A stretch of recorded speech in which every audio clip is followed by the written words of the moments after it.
A coach cut off a black boy's dreadlocks in front of the entire team, humiliating him in front of everyone. But he soon realized whose son he was humiliating, and it had unexpected consequences. Subscribe and post in the comments where you're watching from. The day dawned gray and overcast as 12-year-old Jamal tugged his backpack strap tighter across his shoulder, standing outside his new school for the first time. The building loomed before him, an unfamiliar maze of brick and windows stretching in every direction. He swallowed hard, feeling the weight of the moment press down on him, both excited and anxious about what lay ahead. Only a month ago, Jamal and his mom had packed up their lives in the bustling city to move to this quiet town. She had accepted a job offer she couldn't turn down, and Jamal's dad had promised to join them later, but for now it was just him and his mom in a place where they didn't know a single soul. His dad, a prominent figure back in their hometown, was heavily involved in activism and often spoke out for the rights of marginalized communities. Jamal was proud of his dad's work and shared many of his values, but right now he wasn't thinking about that. He just wanted to fit in, to blend into this new school without causing any ripples. Jamal took a deep breath, checking his reflection in the school's glass doors. His face looked back at him, a mix of determination and nervousness, framed by the neat rows of braids that he had chosen to keep, even here.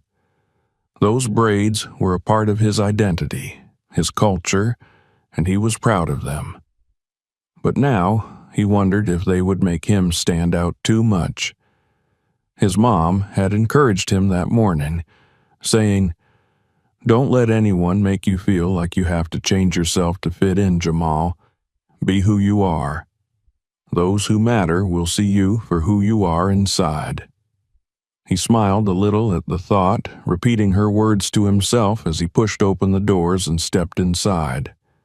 The hallways buzzed with noise, kids hurrying to their lockers, some whispering to friends, others tapping on their phones. Jamal felt a few eyes on him, lingering stares that prickled his skin, making him acutely aware of every step he took. He kept his eyes forward, pretending he didn't notice, but he could hear the whispers. Who's the new kid? Why does his hair look like that?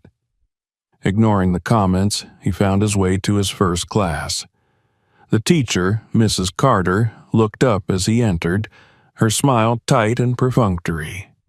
She scanned him from head to toe, her gaze lingering a beat too long on his braids before gesturing to an empty seat near the back.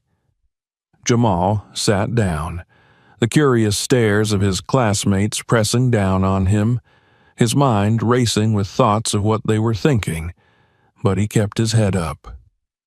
As the teacher droned on, Jamal's mind drifted, wondering how long it would take before he felt like he belonged here. Back home, his school had been a diverse mix of kids from all backgrounds, where braids, afros, and a variety of cultures blended together naturally.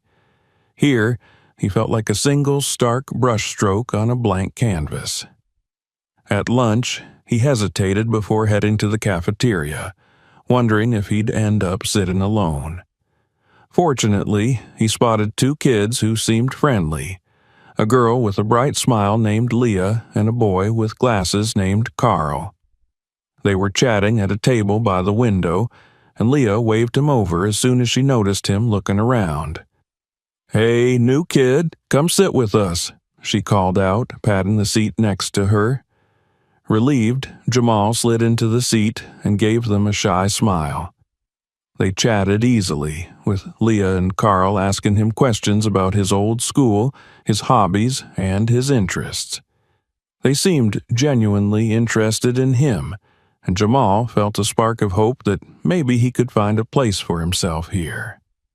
But their conversation was interrupted when a group of kids at a nearby table snickered, pointing at Jamal's braids and muttering something to each other. One of them, a tall boy with a sneer on his face, spoke loud enough for Jamal to hear. "What's with the braids?" Looks like he's trying to get attention, the boy sneered. Jamal clenched his fists under the table, a flush of embarrassment rising to his cheeks. Leah shot a glare at the boy, but tried to diffuse the tension by turning back to Jamal.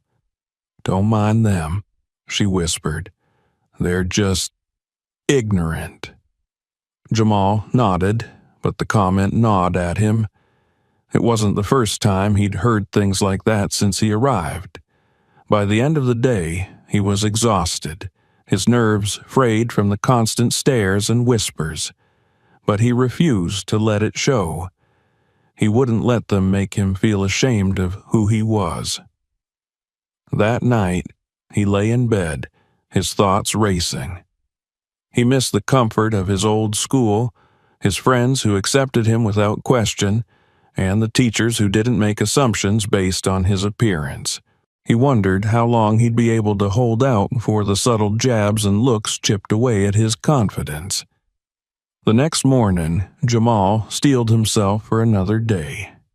His mom wished him well, offering her usual encouraging smile. He nodded, pushing aside the feelings of doubt and insecurity that had haunted him all night. Today would be better, he told himself. Today, he'd find a way to fit in, no matter what. As he walked into his homeroom, the teacher introduced him to the class again, as if to reinforce his new kid status. He felt all eyes on him as he took his seat, but this time he focused on ignoring it, looking straight ahead. Yet the tension in the air was undeniable. Every hallway, every glance, every whispered comment felt like a reminder that he was different. Then came gym class, and with it, his introduction to Coach Harris. The coach was an imposing figure, tall and broad-shouldered, with a reputation for being strict and unyielding. As Jamal joined the other students, Coach Harris looked him over with a critical eye, his gaze immediately landing on Jamal's braids. Jamal sensed the judgment in his expression, a mixture of disapproval and suspicion. "All right, listen up," Coach Harris barked. "Here in my class, we follow strict rules and maintain a certain standard. That includes how you present yourselves." His words hung in the air, directed more at Jamal than anyone else. Jamal felt a twist of anxiety in his stomach, but he tried to keep his face neutral. "Tomorrow," the coach continued, his gaze still fixed on Jamal, "I expect everyone to come looking professional and ready. No distractions, understood?" Jamal nodded along with the rest of the class, but he knew that distractions meant his hair. A part of him wanted to speak up, to challenge the implication that his culture was something unprofessional or inappropriate. But he held back, unsure of the reaction he'd get. After gym, Leah and Carl caught up with him in the hall, noticing the tension on his face.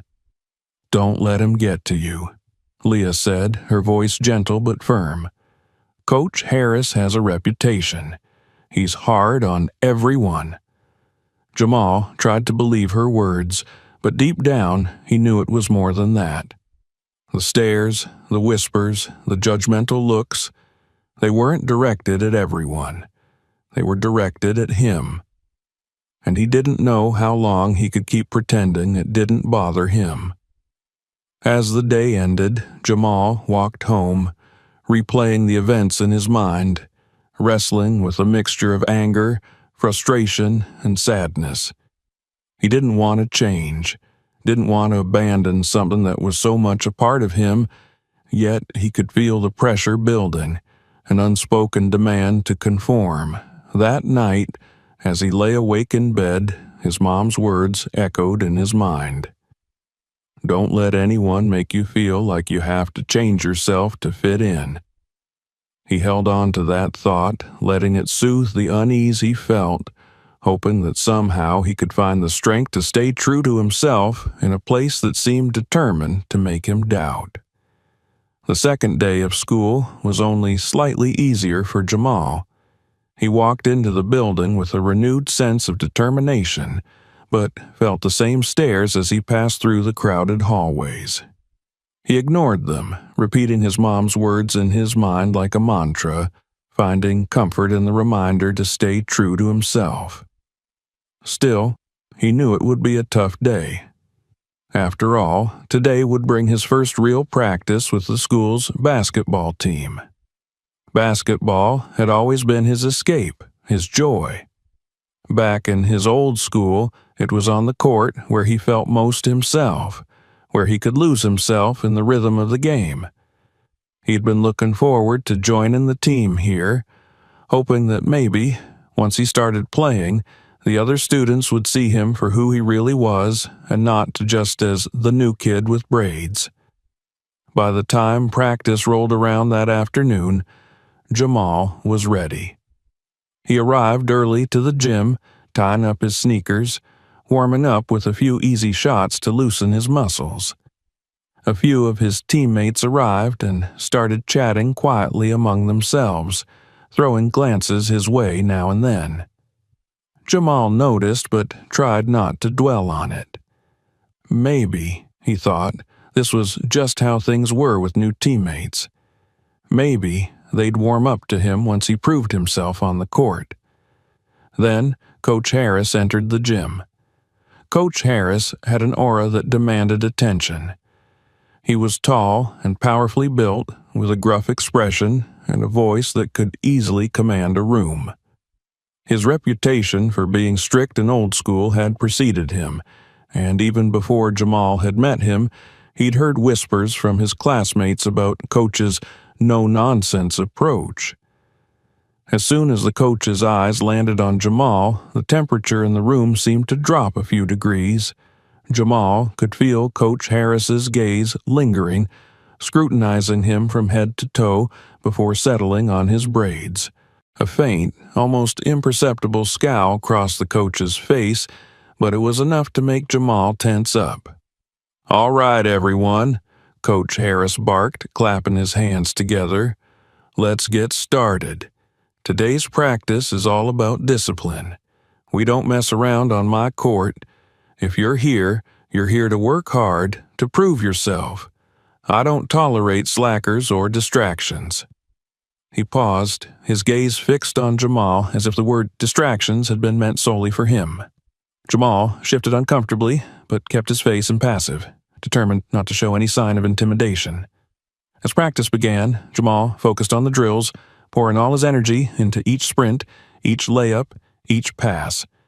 He wanted to show Coach Harris and his teammates that he was serious, that he was there to give his best.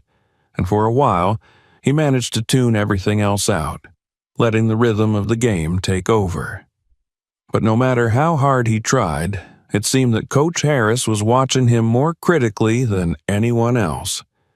Every missed shot, every slight hesitation was met with a barked correction or a pointed comment. "Focus, Jamal. You think those fancy braids are going to help you make that shot?" Coach Harris shouted after one particularly difficult drill. Some of the other boys snickered, and Jamal felt a flush of anger but kept it in check. He wasn't about to let the coach get a reaction out of him. As practice went on, Coach Harris's comments became more frequent, more biting. Every little mistake Jamal made seemed to trigger another harsh remark, as if Coach was waiting for him to fail. "Are you even paying attention? Or are you too busy worrying about your hair?" he snapped at one point, loud enough for the entire gym to hear. The words stung, cutting through Jamal's concentration. He could feel his teammates' eyes on him, some looking uncomfortable, others smirking. He wanted to fire back, to defend himself, but he bit his tongue, forcing himself to keep calm. Standing up to Coach Harris wouldn't do him any good, he told himself. It would only make things worse. After practice, Jamal was exhausted, not just from the physical demands, but from the emotional toll of enduring Coach's constant critiques. Leah and Carl caught up with him as he left the gym, their faces concerned. "That was rough, man," Carl said, giving him a sympathetic look. "Coach really seems to have it out for you." Jamal shrugged, trying to act nonchalant. It's nothing. He's just strict. Strict?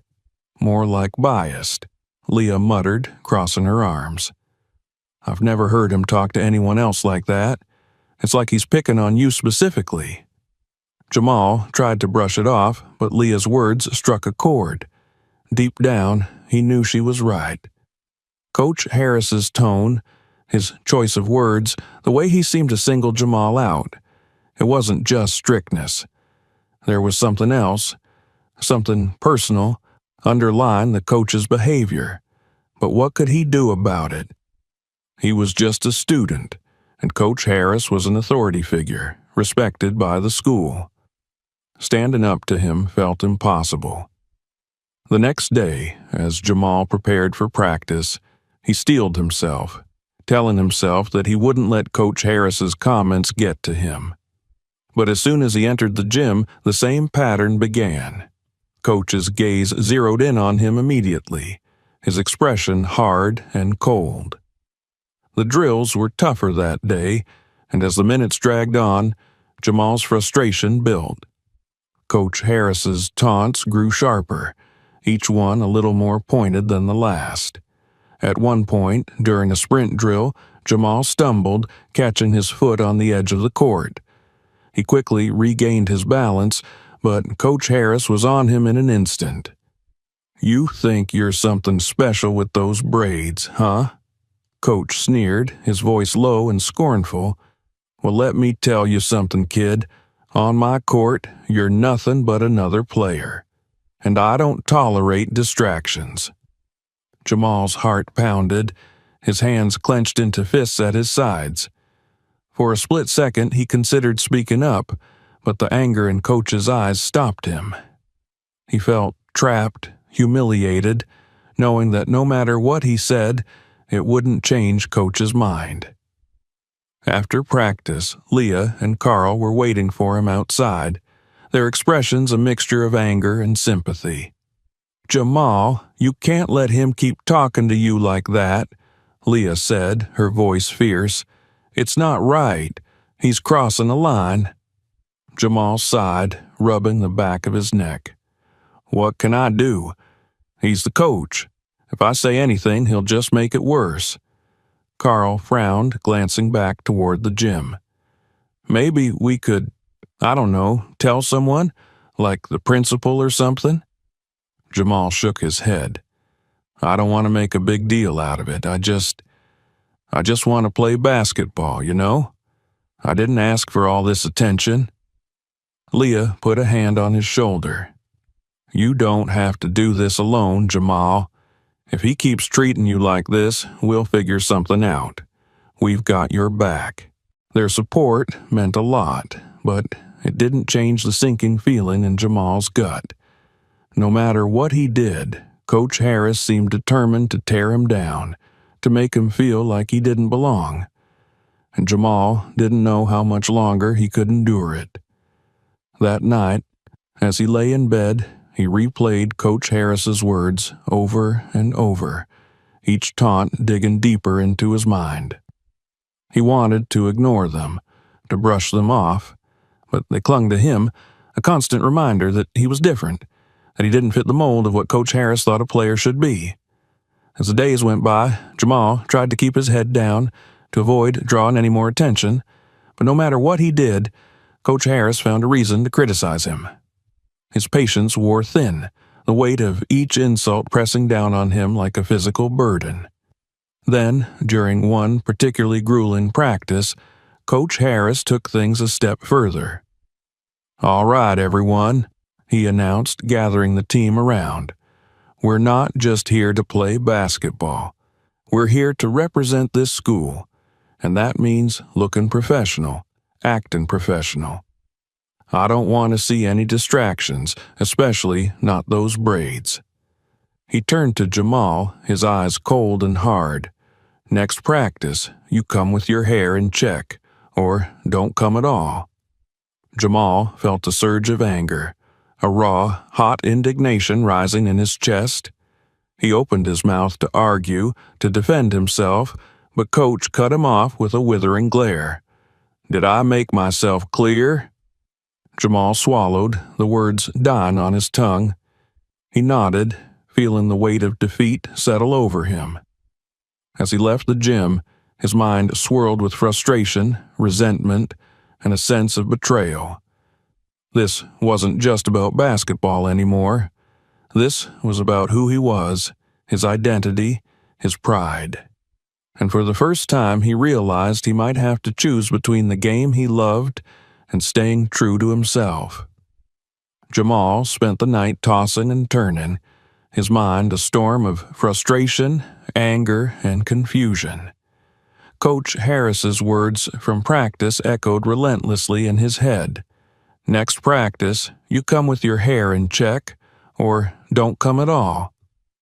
The ultimatum weighed heavily on him.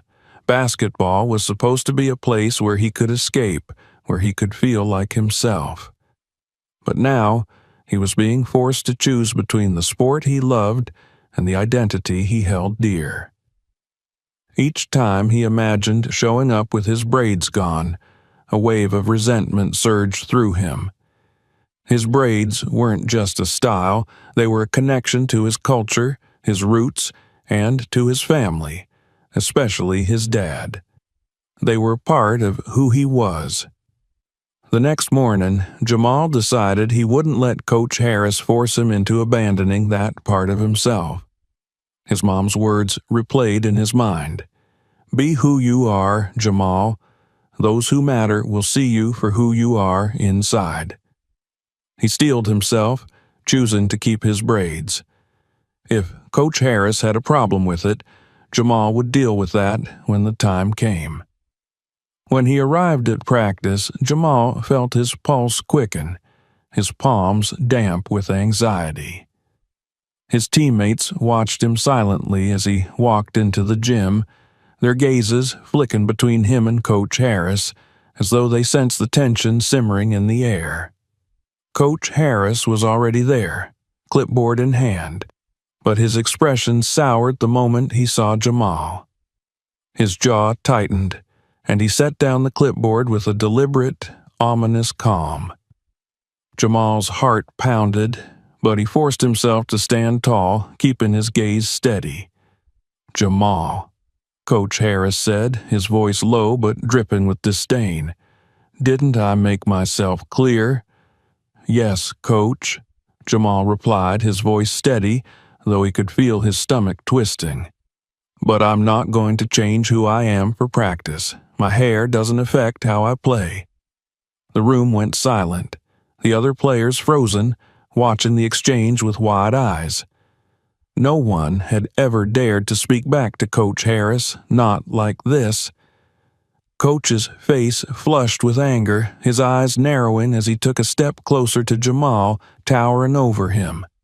"You think you're above the rules, huh? You think you're some kind of exception?" His voice rose, echoing through the gym. "I've seen your type before, thinking you can do whatever you want and get away with it." Jamal's fists clenched at his sides, the unfairness of the accusation sparking an anger he could barely contain. "I'm not trying to be an exception," he replied, his voice tight. "I'm just trying to be myself." Coach Harris sneered. "Yourself? I don't care who you think you are. In my gym, you follow my rules." Without another word, he reached out, his hand closing around one of Jamal's braids. Jamal's heart dropped as he realized what was happening, but before he could react, Coach Harris pulled out a small pair of scissors from his pocket, an almost predatory gleam in his eyes. In one swift, brutal motion, he cut through the braid, letting the severed hair fall to the floor. A collective gasp went through the room. Jamal felt a shock wave of humiliation, rage, and disbelief crash over him. His body froze as Coach Harris moved to the next braid, ignoring Jamal's stunned expression, his hand moving with cold, calculated precision. "Stop!" Jamal shouted, pulling back, but Coach Harris gripped his shoulder firmly, holding him in place. "You'll thank me for this one day," the coach muttered, almost to himself. "One day you'll understand the importance of discipline, of not standing out." Jamal's vision blurred, his cheeks hot with shame as each braid fell to the ground, a painful, physical symbol of his helplessness. He felt his voice failing him, the sting of tears burning his eyes, but he fought to keep them back, refusing to let Coach Harris see his pain. When the last braid was severed, Coach stepped back, inspecting Jamal with a smug satisfaction. "There. Now you look like you belong," he said loud enough for everyone to hear. "Maybe now you'll focus on your game instead of on getting attention." Jamal couldn't hold back any longer. He turned on his heel and ran from the gym, ignoring the startled expressions of his teammates, the whispers that followed him. He didn't care where he was going. He just needed to get away, away from the gym, away from the stairs, away from Coach Harris. He ran through the school hallways, out the main doors, and around to the back of the building, where he finally collapsed on a bench, gasping for breath as tears streamed down his face. The humiliation, the anger, the utter betrayal, it was all too much. "Jamal!" He looked up through blurred vision to see Leah and Carl running toward him, their faces etched with worry. "Are you okay?" Leah asked, sitting beside him and putting a comforting hand on his shoulder. "We saw what happened. That was so wrong, Jamal. He can't do that." Jamal wiped his face, his voice breaking as he tried to speak. I didn't think he'd actually do it." "He's a monster," Carl muttered, clenching his fists. "There's no way he should get away with this." Jamal looked down at the ground, the weight of his humiliation and helplessness pressing down on him like a physical force. "But what can I do? He's the coach. I'm just a student." Leah's eyes blazed with anger. "No, Jamal. This isn't just about basketball anymore. What he did was wrong, and he needs to be held accountable. We can't let him get away with this." Jamal wanted to believe her, wanted to believe that there was something he could do, but the defeat settled heavily in his chest. "Even if I try to tell someone, who's going to believe me over him? Everyone respects Coach Harris. They'll just say I'm exaggerating or trying to cause trouble." Carl shook his head. "Not if we all stand together. There are other students who saw what he did, and we're here for you, Jamal. You don't have to face this alone." Jamal looked at his friends, a flicker of hope stirring within him. Their support meant everything, but the thought of standing up to Coach Harris still filled him with dread. Yet, he knew he couldn't just ignore what had happened. If he didn't speak out, Coach would only continue treating others this way, bullying them into submission. Leah put a hand on his shoulder, squeezing it gently. "You're stronger than he thinks, Jamal. Don't let him take that away from you." With their encouragement, Jamal felt a new resolve take root. He wasn't sure how he would do it, but he knew he couldn't stay silent.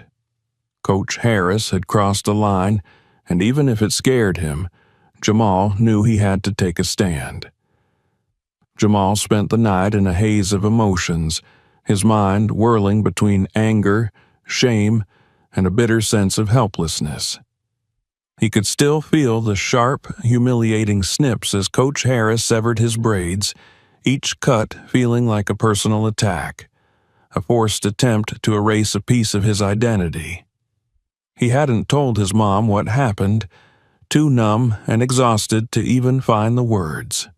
But when morning came, he knew he couldn't keep this to himself any longer. After a restless night, Jamal decided to call his father. His dad, a fierce advocate for minority rights and a well-known community figure back in their old city, had always taught Jamal the importance of standing up against injustice. Though Jamal had been trying to fit in quietly, The humiliation from Coach Harris made him realize that staying silent wasn't an option anymore. Jamal sat on the edge of his bed, phone pressed to his ear, waiting for his dad to pick up. When he finally heard his father's voice, warm and reassuring, Jamal felt a flood of emotions overwhelm him. "Hey, Jamal, how's my boy doing?" His dad's voice was filled with the usual cheer, unaware of the turmoil in Jamal's heart. Jamal took a shaky breath. "Dad, I need to tell you something." He recounted everything that had happened, the taunts, the judgmental looks, the constant criticism, and finally, the horror of Coach Harris forcibly cutting his braids. His voice shook as he relived the memory, and he could hear his father's silence on the other end, growing heavier with each word. When Jamal finished, his father's response was low and filled with a simmering anger. "He did what?" Jamal swallowed, feeling both relief and apprehension at his father's reaction. "He said my hair was a distraction and that I had to get rid of it to be professional. He cut it himself, right there in front of everyone." There was a long pause, and then his father spoke, his voice steady but charged with anger. "Jamal, listen to me. This is not okay. No one has a right to make you feel less than you are because of your culture, your identity. I'm not going to let this go." By the time Jamal got off the phone, his father had promised to take immediate action. Jamal wasn't sure what that would entail, but the thought of his dad stepping in gave him a spark of hope. Maybe, with his dad's influence, something would finally change. That same afternoon, his dad made a call to the school principal, demanding a meeting with the administration. The principal, initially dismissive, grew uneasy as Jamal's father explained that this was no ordinary complaint. He emphasized the cultural and racial implications of Coach Harris's actions, underscoring that this was a clear violation of Jamal's rights and an assault on his dignity. The principal, sensing the gravity of the situation, agreed to set up a meeting with the school board. But Jamal's father wasn't content with a closed-door discussion. He wanted the story to reach a wider audience. That evening, he contacted several local news outlets, detailing what had happened to Jamal. The story spread quickly, sparking outrage and support from community members who were appalled by the coach's actions. As word spread, Jamal's friends Leah and Carl decided it was time to take a stand of their own. They gathered a group of students, sharing Jamal's story and rallying support. Leah, with her fierce determination, led the effort, convincing students to join a protest in solidarity with Jamal. The next day, students arrived at school in droves, many of them wearing hairstyles that celebrated diversity, some with braids, some with afros, and others donning traditional head wraps. The halls buzzed with energy as students exchanged nods and words of encouragement. Jamal felt a lump in his throat when he saw Leah and Carl waiting for him outside his homeroom, their expressions serious but encouraging. "Today, we're going to show them that they can't silence us," Leah said firmly, giving Jamal a reassuring smile. As they walked through the hallways together, Jamal saw more students nodding in solidarity, their faces a mix of defiance and support. The school administration quickly took notice of the protest, but the students, undeterred, continued to rally. By lunchtime, a crowd had gathered in the school courtyard, holding signs with messages like, "Respect our identity," and "Our hair, our culture." The principal came out, his face tight with frustration as he tried to contain the situation. He demanded that the students disperse, but Leah stepped forward, her voice strong and unwavering. "We're here to support Jamal," she declared, looking directly at the principal. "What happened to him was wrong, and we won't let it go unnoticed." The principal hesitated, visibly taken aback by Leah's boldness. Jamal felt a swell of pride as he stood beside her, the voices of his peers chanting in unison behind them. The protest continued, drawing attention not only from the school, but from parents, local reporters, and even activists who had caught wind of the story. In the afternoon, Jamal's father arrived at the school. He strode into the principal's office, joined by a lawyer and a representative from a local civil rights organization. The principal, clearly overwhelmed, attempted to smooth things over, but Jamal's father was relentless. He demanded a formal investigation into Coach Harris's conduct and a public apology to Jamal. He emphasized that this wasn't just about a haircut. This was about the right to cultural identity and the importance of respecting diversity in educational institutions. As the meeting went on, Jamal's father presented the facts clearly and forcefully, outlining the emotional impact the incident had had on his son and the blatant disregard Coach Harris had shown for Jamal's rights. The school administration, realizing the severity of the situation and the public attention it had garnered, began to backpedal, promising to investigate and take appropriate action.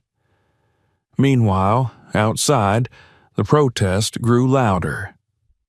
Students shared stories of their own experiences with prejudice, their voices blending into a chorus of shared frustration and resilience. Jamal stood among them, feeling a sense of unity and strength he hadn't felt before. For the first time, he felt as though he wasn't facing this alone. By the end of the day, the principal emerged to address the crowd.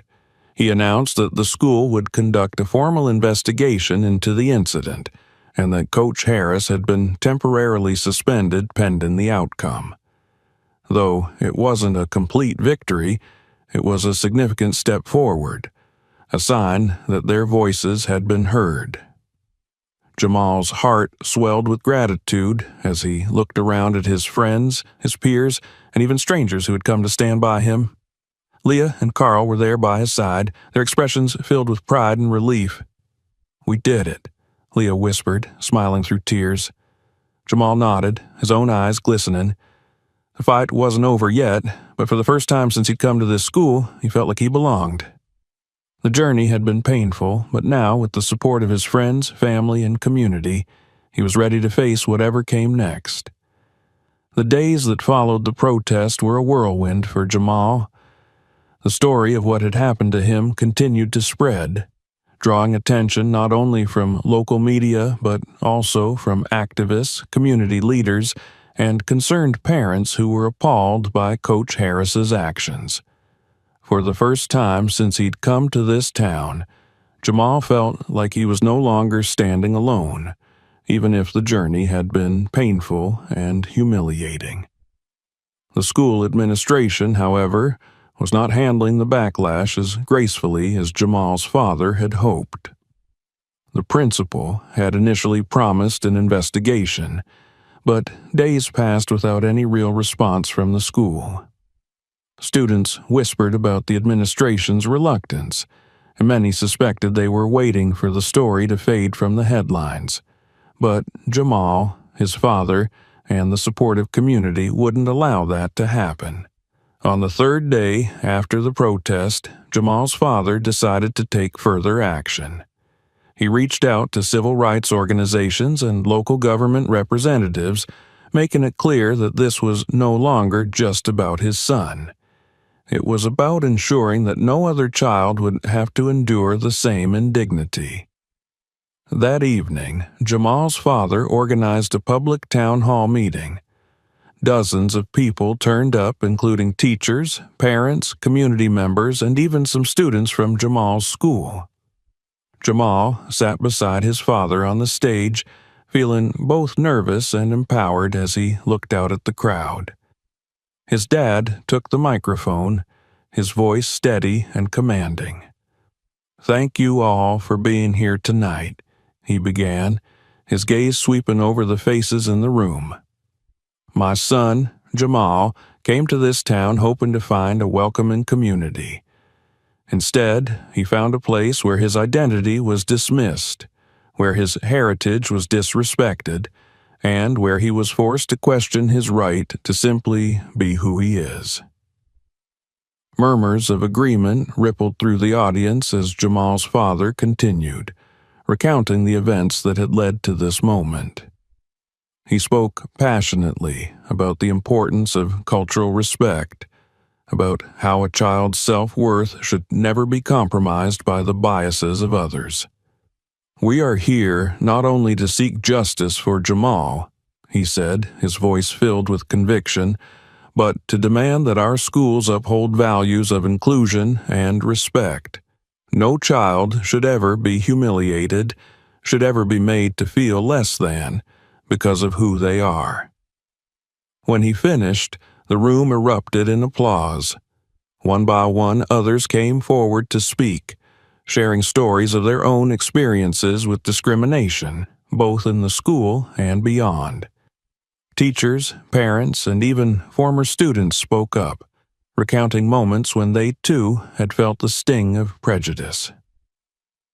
As the town hall meeting came to a close, a woman from a prominent civil rights organization approached Jamal's father. She expressed her support and offered to assist with legal representation if the school failed to take appropriate action. Her involvement added further pressure on the school, signaling that this situation was now in the public eye. The following day, the school finally made a move. The principal called Jamal's father to inform him that Coach Harris had been placed on administrative leave, pending a formal investigation. While this wasn't the final step Jamal and his father had hoped for, it was a sign that their voices were being heard. News of the suspension spread quickly, and Jamal's classmates greeted him with encouragement and words of support. Leah and Carl, as always, were by his side. "This is just the beginning, Jamal," Leah said with a determined smile. "We won't stop until they make real changes." With Coach Harris suspended, the atmosphere at school began to shift. Teachers and staff, previously distant or dismissive, started approaching Jamal, offering words of apology or support. But Jamal sensed that many of them were simply afraid of the public backlash. Despite the school's attempts to smooth things over, he knew that the fight wasn't over yet. He and his friends remained vigilant, ready to keep pushing for true change. That weekend, Jamal's father organized another meeting with the school administration. This time, he brought a lawyer from the civil rights organization, along with a community representative who had taken an interest in the case. Together, they presented a list of demands to the school board. 1. A formal public apology to Jamal for the actions of Coach Harris. 2. Mandatory diversity and cultural awareness training for all school staff to prevent future incidents of discrimination. 3. Policy changes within the school, including a commitment to respect cultural and ethnic expressions among students. 4. Assurance of protection for students who choose to express their heritage and identity. The school board, faced with mounting public pressure and the risk of legal action, was forced to take these demands seriously. The principal, visibly uncomfortable, promised to review the proposed policies with the board, though he clearly hoped to resolve things quietly. Despite the progress, Jamal and his friends continued their efforts, knowing that a single suspension wouldn't bring about the lasting change they wanted. Leah, Carl, and other students organized a petition, gathering signatures from classmates, teachers, and even members of the community, urging the school to implement the policy changes as quickly as possible. With the petition in hand, Leah and Carl approached Jamal one afternoon, their eyes shining with determination. "We've got over 100 signatures already," Leah said proudly. "Everyone's on board with this. They want to see real change." Jamal looked at the list of names, feeling a swell of pride and gratitude. It was overwhelming to see how many people supported him, how many believed in the importance of this fight. His friends had gone above and beyond, transforming his personal struggle into a movement that resonated with others. In the days that followed, the story continued to gain traction.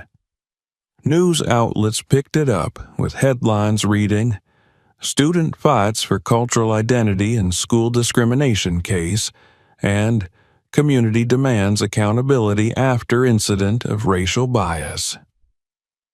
Jamal's story was shared on social media, with messages of support flooding in from people all over the region. The outpouring of encouragement buoyed him, giving him the strength to keep pushing forward. Finally, after weeks of mounting pressure, the school board made an announcement. In a public statement, they acknowledged the need for greater awareness and sensitivity regarding cultural expression within the school. They committed to implementing the proposed diversity and cultural awareness training for all staff, and promised to revise the school's policies to better protect students' rights to express their heritage. Jamal and his father attended the announcement, watching as the principal and members of the school board spoke. Though Jamal still harbored resentment for the humiliation he had endured, he felt a glimmer of hope. The school was finally taking responsibility, and while it didn't erase the pain of what had happened, it felt like a step toward something better. After the announcement, Jamal's father placed a hand on his shoulder, giving him a proud smile. "You did this, Jamal. You stood up, and because of that, things are going to change." Jamal nodded, a sense of relief washing over him. He knew that this journey had been about more than just standing up for himself. It had been about paving the way for others, ensuring that no one else would have to endure what he had. As they left the meeting, Leah and Carl ran over to join him, their faces lit up with excitement. "This is it, Jamal," Carl said. "We really made a difference." Leah nodded, her eyes shining with pride. "You showed them that we're stronger together, that we won't stay silent." Jamal smiled, feeling a sense of peace he hadn't felt since he'd arrived at this school. The fight had been difficult, but he knew that they had achieved something meaningful. They had transformed a moment of pain into a movement of empowerment, and now, thanks to their efforts, the school was on a path toward real, lasting change. The following school year began with a noticeable change in the air. As students filtered into the building, a new banner hung above the entrance. "Respect, diversity, and inclusion, core values of our school." The message was clear. Jamal's story had left an indelible mark, and the administration was making a visible commitment to change. Jamal walked into school on that first day, a mix of emotions swirling within him. It had been a long, difficult year, but he felt stronger and more confident now, not just because of the progress they had made, but because of the support he had gained along the way. He wore his braids with pride, knowing that his right to express his culture was now protected. As he walked through the hallways, he noticed other students glancing at him, some with nods of encouragement, others with expressions of admiration. Leah and Carl joined him, and together they headed to homeroom, exchanging smiles as they passed the new posters on the walls promoting the school's new diversity program.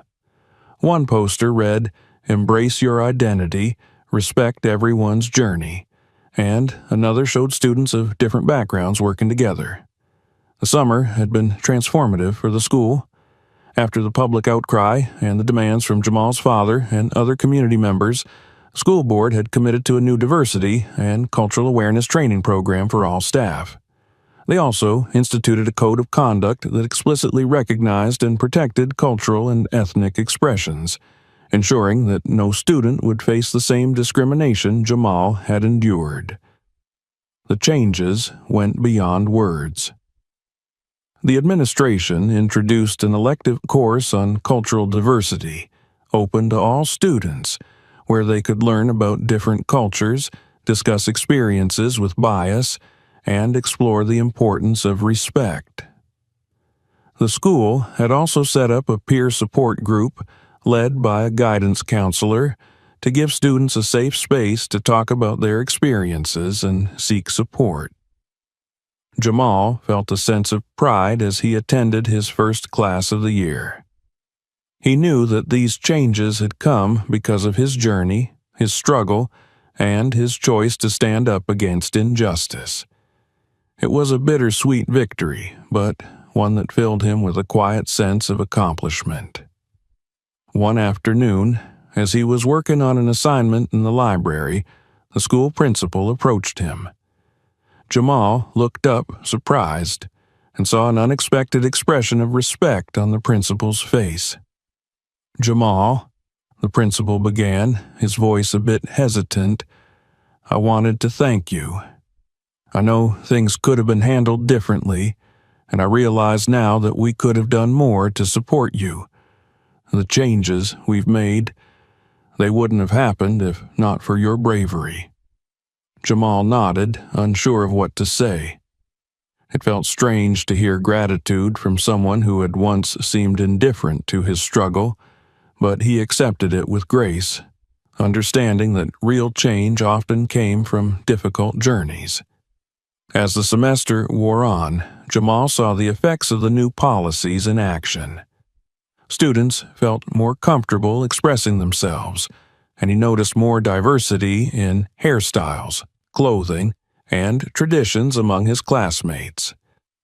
Leah and Carl became leaders in the peer support group, sharing their own experiences and encouraging others to embrace their unique identities. One day, Jamal was invited to speak in the new cultural diversity course. Standing in front of the class, he felt a rush of nerves, but also a deep sense of purpose. He shared his story with the students, talking about the importance of respecting each other's backgrounds, the pain of facing discrimination, and the strength it took to stand up for oneself. After he finished, the students applauded, and a few came up to him afterward, thanking him for his words. A younger student, a quiet girl with braids like his, approached him with a shy smile. "Thank you, Jamal," she whispered. "I used to hide my hair because I was scared people wouldn't understand. But because of you, I feel proud of it now." Jamal's heart swelled with pride and gratitude. In that moment, he knew that everything he had gone through, every tear, every moment of frustration, had been worth it. His journey had inspired others to stand up for themselves, to embrace their heritage without fear or shame. As the year drew to a close, Jamal reflected on how far he had come. The challenges he had faced had transformed him, given him a strength he hadn't known he possessed. He felt more grounded, more confident, and ready to face whatever lay ahead. One day, his teacher assigned an essay on personal growth.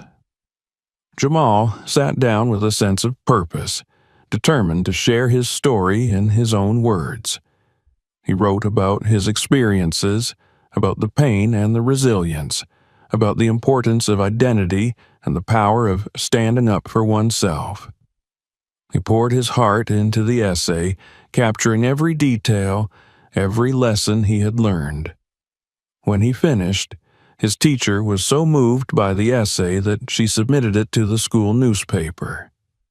Soon, it was printed for the entire school to read, sparking conversations among students and teachers alike. His words touched people in ways he hadn't anticipated, becoming a source of inspiration for others. In the final weeks of the school year, Jamal realized how much he had changed, not just within the walls of the school, but also in his own mind. He felt stronger, more assured, and more connected to the people around him. And as he prepared for the next chapter of his life, he knew that he would carry these lessons with him, no matter where he went. On the last day of school, as he walked through the now familiar halls, Jamal noticed something new. Students were gathered in the courtyard talking and laughing, their diverse styles and backgrounds blending together in a vibrant tapestry. It was a small but powerful reminder of the progress they had made, of the community they had built. As he turned to leave, Leah and Carl ran up to him, their faces bright with excitement. "Jamal," Leah called, grinning, "we wanted to tell you, next year they're naming the diversity course after you, the Jamal Initiative for Cultural Awareness. It's their way of honoring everything you've done." Jamal's heart swelled, a sense of pride and gratitude filling him. He looked around at his friends, his school, the place that had once made him feel like an outsider but had now become a part of his journey.